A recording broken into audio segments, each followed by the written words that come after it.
Nous recevons ce matin M. Philippe Val, président directeur général du groupe La Poste. Je vous salue et je vous remercie, Monsieur le Président, de votre présence parmi nous ce matin. Ravi de vous revoir. Le groupe La Poste se situe à un moment charnière de son histoire et connaît une période de transformation accélérée. Par conséquent, nous sommes heureux de pouvoir vous entendre, vous présenter les principaux enjeux, en particulier sur le plan financier, qui nous intéressent tout particulièrement, bien sûr, mais aussi d'un point de vue industriel. Votre témoignage nous semble d'autant plus judicieux que cela fait maintenant plus de 10 ans que vous présidez aux destinées de La Poste. En effet, vous avez pris vos fonctions en 2013, après avoir dirigé pendant 2 ans la Banque Postale. Je salue d'ailleurs le président de la Banque Postale, M. Dédéan, qui interviendra aussi après vous. Le groupe La Poste est une maison qu'on ne présente plus, tant elle est inscrite dans notre patrimoine national. Elle participe d'un certain modèle de service public auquel nos concitoyens sont attachés. Permettez-moi néanmoins de rappeler que votre groupe représente dans son ensemble près de 240 000 agents et un chiffre d'affaires annuel de 34 milliards d'euros. Au-delà de son activité historique de distribution du courrier, le groupe La Poste a également développé des activités dans plusieurs autres secteurs, dont en particulier la logistique, les services numériques et les services financiers à travers la Banque Postale créée en 2006. Rappelons également que le législateur lui a confié 4 missions de service public qui recouvrent le service universel postal, l'aménagement du territoire, la distribution de la presse et l'accessibilité bancaire. Pour financer ces missions de service public, le groupe La Poste reçoit une subvention budgétaire versée depuis la mission économie qui représentera en 2024 plus de 90 millions d'euros. Alors que depuis 2018, la mission de service universel postal est devenue déficitaire, chacune de vos 4 missions de service public fait désormais l'objet d'une dotation spécifique financée par le budget de l'État.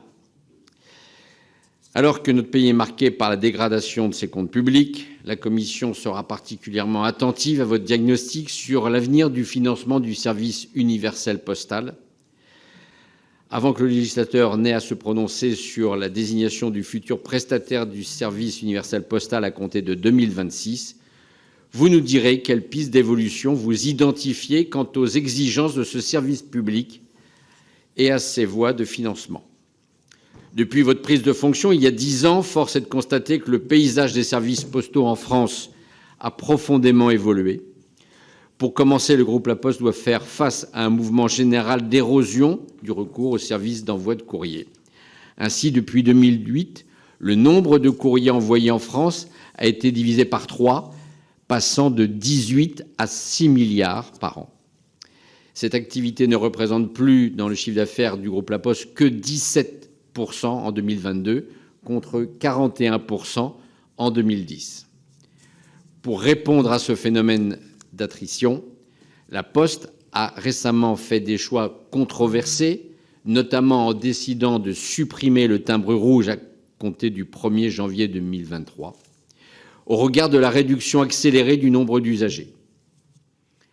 Alors que, lors de l'annonce, l'économie associée à la suppression de ce service était estimée à 500 millions d'euros, vous nous direz si, 1 an après, avec 1 an de recul, ce montant vous semble toujours d'actualité.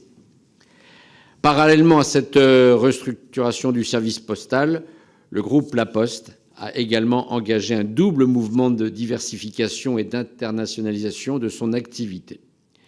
La branche financière de La Poste, incarnée par la Banque Postale, ne représente que 21% du chiffre d'affaires du groupe, mais plus de 95% de son résultat d'exploitation, hors événements exceptionnels en 2023. Excusez-moi. À ce titre, la Commission sera intéressée de savoir comment la Banque Postale a réagi face à la remontée des taux d'intérêt et quels sont les principaux enseignements que vous tirez du rapprochement avec CNP Assurances réalisé en 2022. Nous serons également attentifs aux éléments que vous pourrez nous apporter quant à l'hypothèse qui est à l'étude de cessation d'activité de la banque en ligne Ma French Bank, que le groupe La Poste avait créée en 2019.